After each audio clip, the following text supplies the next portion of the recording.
A ideia da complexidade é coisa muito em voga nos nossos tempos, tanto quanto o crescente espírito universal. Não obstante, o verdadeiro universalismo está representado por realidades que se complementam organicamente num sentido evolutivo das coisas, mais que pela simples soma das diferenças.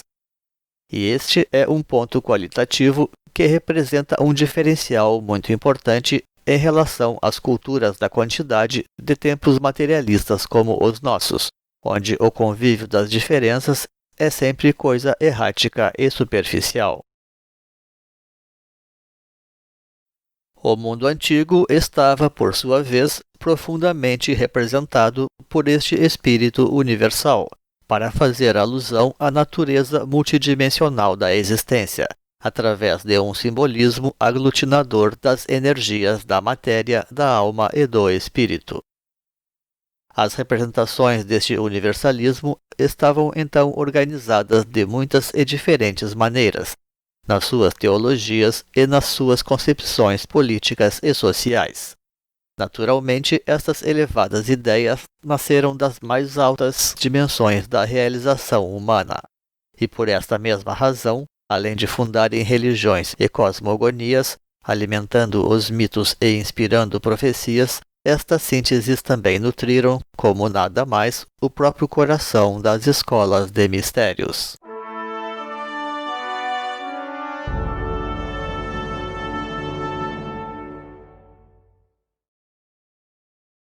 Derivam daí símbolos formosos como o caduceu grego, a árvore sefirotal dos cabalistas e o próprio sistema de Kundalini dos tântricos orientais. Reflexos não raro de símbolos ainda mais antigos como o globo alado serpentino do Oriente Médio e da própria árvore da vida dos sumérios, dois emblemas, aliás, por vezes formal e intimamente relacionados. Não raro, estas sínteses supremas eram empregadas então para representar a própria divindade, como no Farohar do Oriente Médio e no próprio nome inefável Yod-He-Vav-He, cujo simbolismo remete ao mesmo globo alado serpentino, como temos reiteradamente demonstrado então. Ver para isso o nosso vídeo Globo Alado Serpentino, a grande síntese dos mistérios, com link nas descrições fixas desta plataforma. Talvez fosse o caso de mencionar também os nomes de Hermes e de Buda como relacionados ao planeta Mercúrio do conhecimento. O Quetzalcoatl ou Kukulcã mesoamericano, apesar das suas conexões com Vênus, tampouco deixam de reportar ao caduceu de Mercúrio ou ao globo alado serpentino através do seu próprio simbolismo. Sabe-se que essas realidades também têm inspirado imemorialmente a arquitetura sagrada, porém o mesmo toca ao simbolismo geográfico e também do próprio tempo. As mandalas nada mais são do que uma redistribuição de símbolos compostos como o caduceu ou o globo alado serpentino dentro de um plano de simetrias, servindo para planificar os ciclos esotéricos da evolução dentro de um plano espaço-temporal, e a miúde com propósitos coletivos. Classicamente, este propósito tem sido resumido na mística oriental através do importante diagrama Sri Yantra, como roteiro iniciático para os aspirantes à iniciação, objeto de devoção, contemplação e meditação de todo o discípulo aceito nos augustos mistérios. Nas culturas atlante-americanas também havia um símbolo análogo, na forma da mandala Hunabku, palavra que significa Deus único, ou como preferimos, unificador. Pois, quando olhamos a fundo o conceito de Deus único dos antigos, somos forçados a admitir que se trata de fato de um poder universal de coordenação do todo, seja pelo seu simbolismo como na prática das coisas. Até agora, as abordagens feitas em torno da versão mesoamericana têm sido todavia simbólicas ou preliminares, quando não um tanto polemistas, como é comum ocorrer nas relações entre acadêmicos e maianistas. No final deste estudo, traremos a nossa opinião sobre as polêmicas que todavia cercam as origens deste símbolo. É mais que hora, pois, de termos uma noção clara daquilo que realmente significa Hunabku para as antigas culturas mesoamericanas e dentro das próprias ciências calendáricas. A matriz Hunabku nos dá a oportunidade de retornar aos estudos sobre a mandala do tempo, tal como temos apresentado já em vídeos como a matriz cósmica do tempo, com abordagem a partir do tema da barca mística indonésia, com link aqui em nossas descrições. Seguimos após a nossa vinheta. Deixe o seu like, inscreva-se, ative o sininho e compartilhe. A mandala de Hunabku tem sido divulgada para o mundo pelos estudiosos maias e maianistas, a partir de registros coloniais levados para a arte popular mexicana. Segundo José Argüelles, que fez amplo emprego deste simbolismo, Hunabku está relacionado ao núcleo galáctico e seu nome significa o doador de movimento e medida. Movimento enquanto impulso criador e dinamismo, no seu dizer, e medida como ritmo e transformação. Contudo, para além do próprio universo criado, os símbolos criadores são realmente multidimensionais. Da mesma forma que o ritmo em questão também configura ondas de evolução com picos e transformações.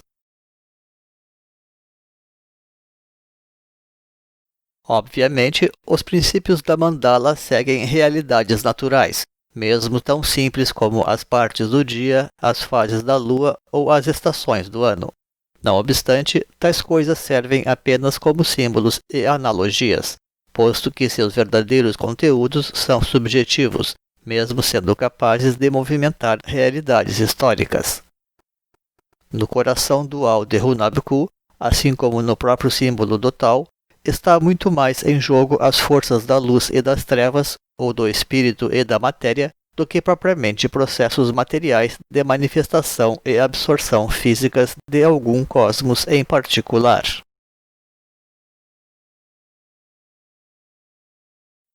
Em resumo, o verdadeiro propósito deste conhecimento é, ao lado de alavancar as evoluções, fomentar especialmente as transformações das coisas, de modo que podemos falar também de um grande dínamo de quintessências.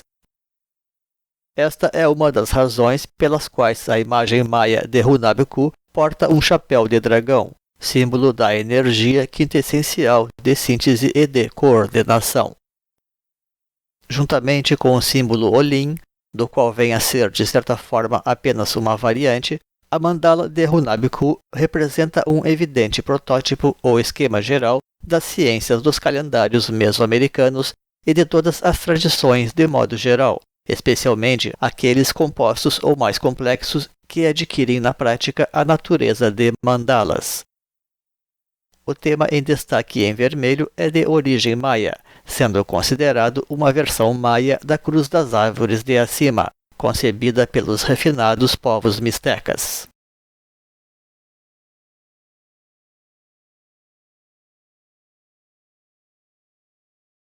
E é justamente este caráter compósito e multidimensional que faz deste tema um símbolo do sagrado e de unificação. Hunabku nada mais é, portanto, que um sistema integrado, ao modo das mandalas.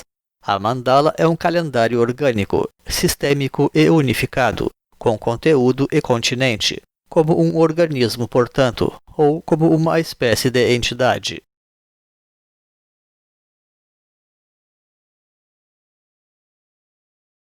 As representações originais deste símbolo são de natureza quadrada ou retangular, proveniente dos códices náhuatl e depois reproduzido na tecelagem mexicana. Foi Argüelles quem o reformulou de forma redonda a fim de empregá-lo na sua própria arte mística. Para melhor representar a ideia de mandala, que inclui o simbolismo material exterior do quadrado, tomaremos contudo aquela configuração retangular original. Naquelas primeiras imagens rústicas, transparece bem, inclusive, o simbolismo original das borboletas místicas subjacente ao emblema, como um dos símbolos mexicanos da ressurreição, embora algumas versões populares também analisem o tema como representando uma aranha.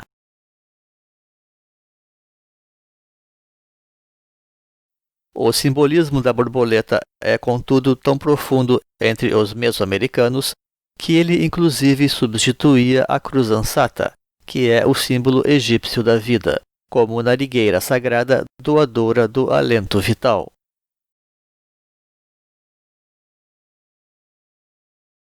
Já no clássico universo tolteca, depois maia-tolteca, encontramos a mariposa como símbolo do chakra do coração, que é o quarto centro espiritual humano.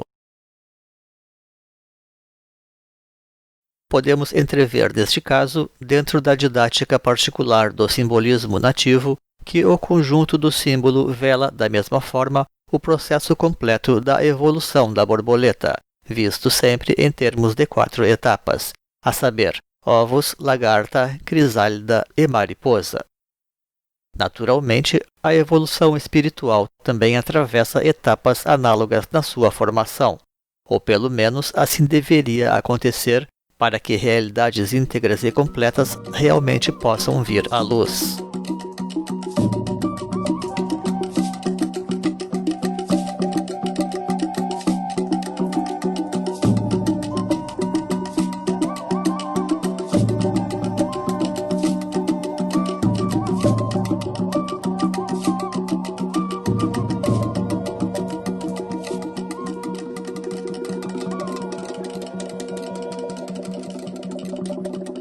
Uma forte característica de Hunabku está no profuso dualismo, ou melhor dizendo, as complementaridades internas, que caracteriza esta mandala, fazendo dela inclusive um importante paralelo do símbolo chinês do Tao.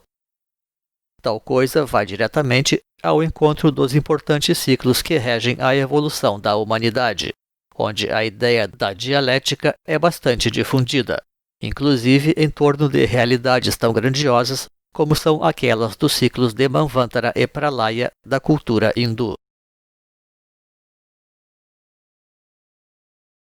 Rigorosamente falando, porém, a nobre mandala Hunabku manifesta as principais divisões dos ciclos de um modo geral, tal como suas distribuições cardeais e estágios fractais de transições. Por esta razão, ela representa efetivamente mais uma grande página da excelente didática esotérica das ciências espirituais mesoamericanas.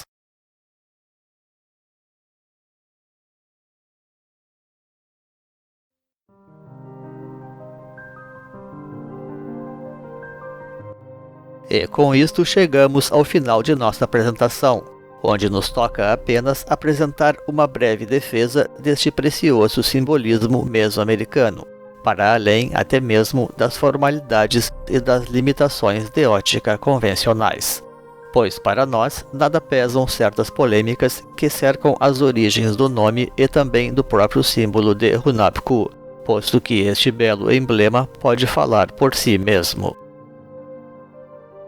O fato de ter aparente registro tardio colonial pouco significa, tal como origem asteca, considerando o elevado grau de interatividade que havia entre as culturas náhuas e maias.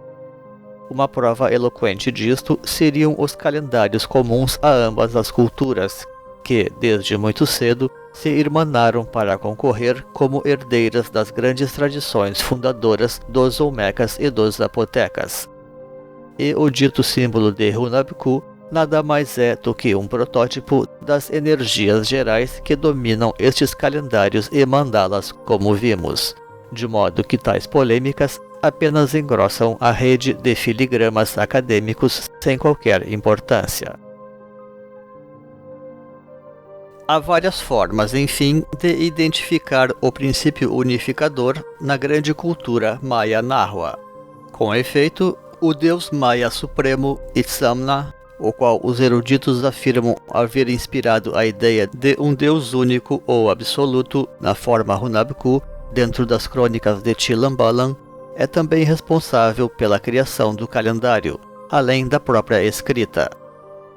Considerado o criador da grande cidade de Chichén Itzá, que mais tarde se fundiria com a cultura tolteca, onde era um governante justo e generoso, Itzamna ainda estava relacionado à agricultura, à adivinhação e à medicina. A exemplo do Quetzalcóatl tolteca, o Gucumatz maia, o grande escriba é tido inclusive como o único grande deus pacífico do panteão maia. Entre seus símbolos estavam da mesma forma o pássaro e o lagarto, ou dragão. Além disto, este deus é considerado governante do céu e da terra, princípios estes que definem o nome do Tao na cultura chinesa, ou seja, céu-terra. E para coroar tantos atributos mandálicos, os 4 filhos de Itzamna também originaram as 4 direções do espaço. Não podemos ignorar, afinal, o quanto a cultura dos antigos americanos foi tenazmente combatida pelo conquistador, para melhor conseguir impor a sua própria suposta superioridade cultural. Até porque, quando sabemos de quão poucos códices maias restaram das ignóbeis fogueiras do invasor europeu, chega a ser risível alguém pensar em questionar possibilidades tão fortes. É, afinal, bem como dizem, destruíram a indômita cultura maia apenas para depois tentarem dizer que eles não tinham uma cultura. E, no entanto, a verdade é em si indestrutível.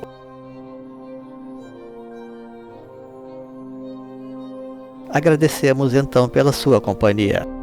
Deixaremos nos créditos links para vídeos, livros e blogs que possam enriquecer os conhecimentos sobre os assuntos desta apresentação.